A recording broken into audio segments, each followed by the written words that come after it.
Bonjour, je suis Maria Eoumontouré. Je suis mariée, maman de 2 enfants. Et aujourd'hui, je vais vous parler de mon aîné, John Samuel, que j'appelle affectueusement Faveur, qui est autiste. Faveur a été un enfant très désiré. Et par la grâce de Dieu, la grossesse s'est très bien passée. Et c'était un bébé normal qui est né avec toutes ses facultés. Il a même commencé à dire les mots à partir de 1 an. Il répétait, il gazouillait, il a marché dans le temps. Il n'avait aucun retard. En tout cas, c'était un enfant normal qui a grandi normalement. Alors, donc à partir de 2 ans, tout s'est arrêté. Et il a arrêté de dire les mots comme avant. Il ne répétait plus après nous. Il a commencé à marcher sur la pointe des pieds. Il avait le regard fuyant. Il ne voulait plus qu'on le touche. Il a commencé à jouer tout seul. Et puis, il était devenu très hyperactif. Il pouvait faire des kilomètres dans la maison à courir toute la journée. Et au départ, je me disais, mais il y a quelque chose qui se passe. Voilà, il y a eu quelque chose qui a dû déclencher cela. Mais mon entourage me disait, non, c'est un enfant, ne t'inquiète pas, ça va passer et tout. Je dis, mais bon, il ne dit plus les mots. Il me dit, non, les petits garçons ne parlent pas vite, ne t'inquiète pas. Mais néanmoins, même si les mots avaient disparu, on a décidé quand même de le scolariser avec son père. Donc, on l'a mis d'abord en garderie, après, il a fait la maternelle.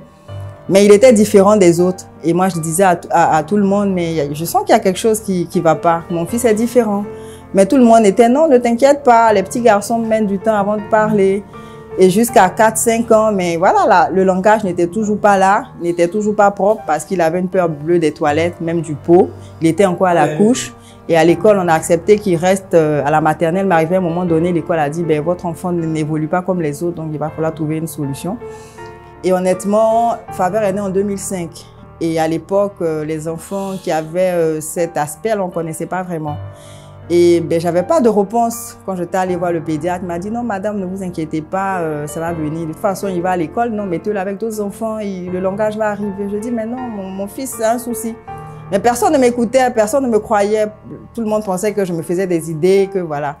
Et à l'époque, il n'y avait pas les réseaux sociaux, mais il y avait quand même les blogs sur Internet. Alors, j'ai décidé d'aller créer un blog où j'allais partager mon quotidien de maman avec d'autres personnes. Et c'est comme ça que j'ai rencontré des femmes en France qui, elles aussi, partageaient leur quotidien. Et Annie qui m'a dit, tiens, mais Maria, ce que tu décris là, ça ressemble à l'autisme. Je dis, l'autisme, qu'est-ce que c'est? Et donc, je vais sur Google, je tape et je vois les symptômes. Effectivement, le regard fuyant, l'enfant qui marche sur la pointe des pieds, l'enfant qui ne parle pas, qui est non-verbal, l'enfant qui est hyperactif. Je dis, ah, c'est qu'il y a quelque chose qui ne va pas. Et arrivé à un moment donné, c'est comme s'il n'entendait pas. Quand on l'appelle, il ne nous regardait pas. On s'est dit, bon, peut-être qu'il a un problème auditif. Pourquoi ne pas aller voir un ORL? Donc, on a fait l'audiogramme, il entend parfaitement bien. Mais il n'y avait toujours pas le langage et tout. Et donc, j'ai dit au pédiatre dans le temps, mais mon fils est autiste. Il m'a dit, qu'est-ce que c'est? Ça, c'est une maladie de Blond, madame. Je dis, mais j'ai discuté avec des copines en France. Elles m'ont dit que mon fils était différent. Mais le pédiatre à l'époque ne croyait pas. Mais jusqu'à 5-6 ans, il partait plus à l'école parce que l'école n'acceptait pas vu qu'il était différent des autres. Mais je dis, mais il y a un souci. Et il y a une maman dans le temps aussi qui avait un enfant différent. Elle m'a dit, ben, tiens, viens au centre de guidance. C'est un centre en Côte d'Ivoire où on a la possibilité de consulter les enfants différents, les enfants trisomiques et tout. Et quand on est parti voir le pédopsychiatre dans le temps, elle a demandé à ce qu'on fasse l'EEG pour voir s'il n'y a pas un souci au niveau du cerveau et tout. Et quand on a fait l'EEG, on a découvert qu'il faisait de l'épilepsie. Je dis, mais mon enfant n'a jamais convulsé, il n'est jamais tombé, il n'a jamais eu la bave et tout. Elle m'a dit, non, il y a plusieurs formes d'épilepsie et que votre fils fait des absences. Et que, vu le tracé, il fait ça depuis peut-être depuis bébé. Donc, ça peut expliquer le retard de langage et puis l'hyperactivité et tout. J'ai dit, oui, mais j'ai vu sur Internet qu'il avait des symptômes d'un enfant autiste. Elle m'a dit, oh, madame, n'exagérez pas. Ce qui m'énervait, c'est que personne ne me croyait. Voilà. Et je cherchais des réponses. Et toute seule, j'ai commencé à chercher. Je me promenais dans les quartiers pour voir s'il n'y a pas un centre et tout qui s'occupait d'enfants différents. Et là-bas, il y avait une pédo qui a accepté de m'écouter. Et elle a dit, OK, bon, on va poser le diagnostic. Si vous pensez que votre fils est différent, on va le faire. Et donc, on a fait plusieurs examens, on a fait l'IRM, elle a essayé de voir d'autres spécialistes et tout. Et elle nous a convoqués avec son père pour nous dire, ben, vous avez raison, votre fils est autiste. Et c'est là que tout a commencé. Mais honnêtement, j'étais soulagée parce qu'en fait, on me croyait. On m'a dit, on a posé un mot sur ce que mon fils avait. Mais en même temps, avec tout ce que j'ai vu sur Internet, c'était la descente aux enfers. On s'avait dit, si mon fils est autiste, il va sûrement jamais parler. Il va devoir dépendre de nous toute sa vie. Il va pas pouvoir aller à l'école. Imaginez, c'est notre enfant, notre premier enfant. C'est l'aîné, donc on a de gros projets pour lui. Donc je dis, ah bon, il ne sera pas miné, il ne sera pas directeur de société.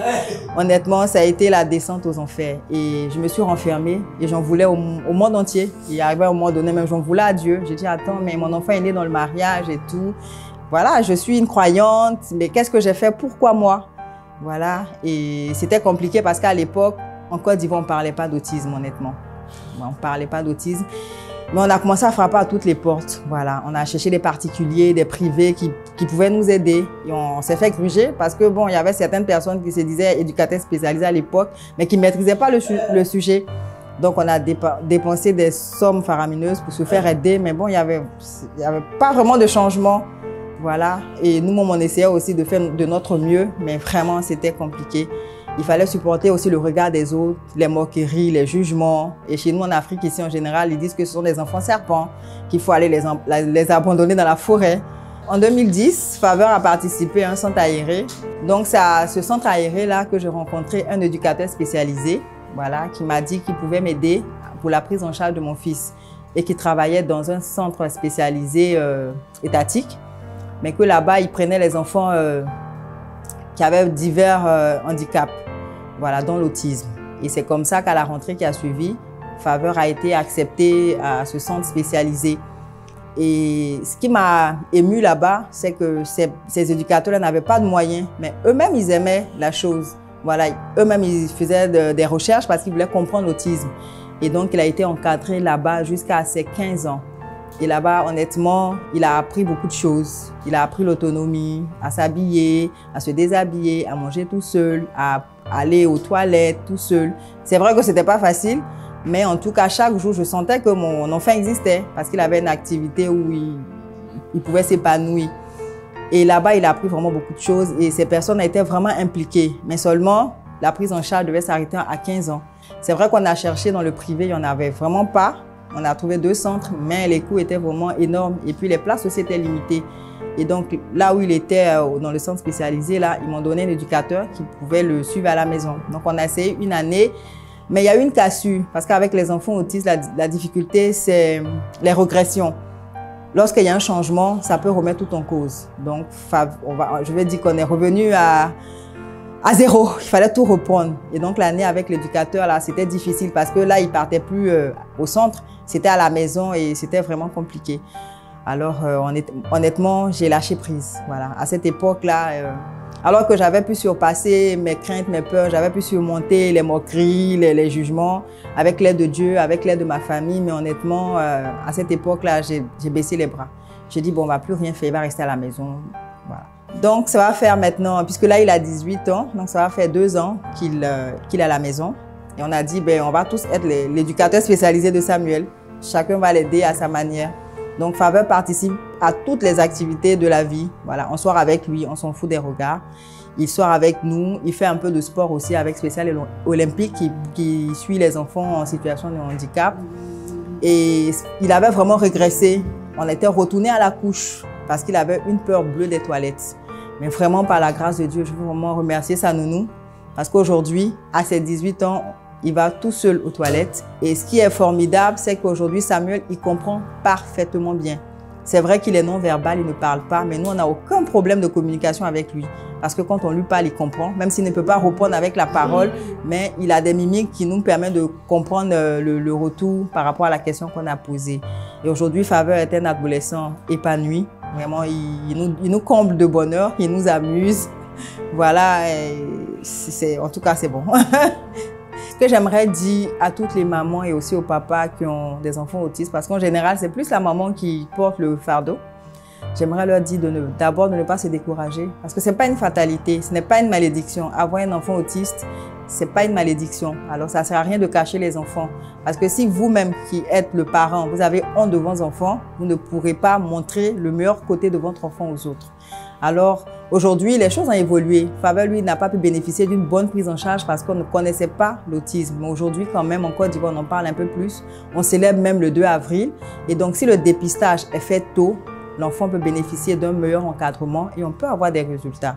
Donc, j'encourage vraiment tous les parents d'enfants autistes à être fiers de leurs enfants parce que ce sont des bénédictions de Dieu. Mon Faveur, je suis sa plus grande fan.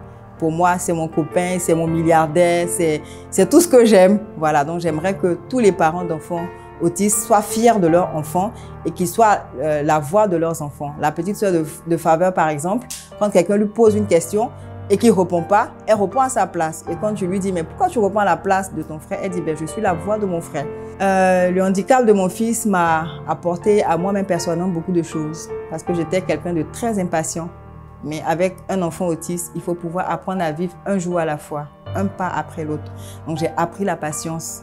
Et j'ai appris aussi à célébrer nos victoires. Quand il arrive à faire quelque chose, je le félicite, je me félicite et je rends grâce à Dieu. Donc ça m'a appris à être reconnaissante pour toutes petites choses dans notre quotidien. Et mon cri de cœur, c'est d'abord à nos dirigeants dans mon pays, en Côte d'Ivoire. C'est vrai qu'on célèbre le 2 avril, mais on n'en parle pas vraiment. C'est de mettre l'accent sur la sensibilisation. Parce qu'encore aujourd'hui, il y a des personnes qui entendent l'autisme et ne savent pas vraiment ce que c'est. Donc c'est de plus sensibiliser. Et c'est aussi de faire un effort pour ouvrir des centres publics pour prendre en charge les enfants autistes, tant bien les petits, mais les adolescents. Et ce que moi j'espère aujourd'hui, c'est mon fils, c'est qu'il y ait un centre, il va pouvoir apprendre quelque chose. Il peut apprendre un métier, pourquoi pas? Donc ça, c'est vraiment mon cri de cœur. Qu'on prenne l'autisme au sérieux, voilà, et qu'on puisse aider ces enfants-là à s'épanouir parce qu'ils font partie intégrante de la société. Il y a certains qui sont très intelligents. Donc, si on les aide, si on développe le meilleur en eux, ils peuvent aussi participer au développement du pays. Alors que ça ne soit plus un sujet tabou, qu'on nous aide aussi à pouvoir prendre en charge nos enfants. Parce que sans prise en charge, les parents ne peuvent rien. Et ce que j'aimerais dire aux parents aussi, c'est d'être fort, de s'armer de courage. Et moi, je dis, un parent qui a un enfant autiste, c'est un parent courage. Voilà, c'est de se battre. C'est vrai qu'il y a des jours où ça fait mal, où ça fait pleurer. Mais après, on essuie les larmes et puis on se lève et puis on se bat. Il faut chaque jour poser des actes pour que notre enfant soit épanoui. Et moi, par exemple, quand mon fils est heureux, quand il sourit, ben, pour moi, j'ai gagné.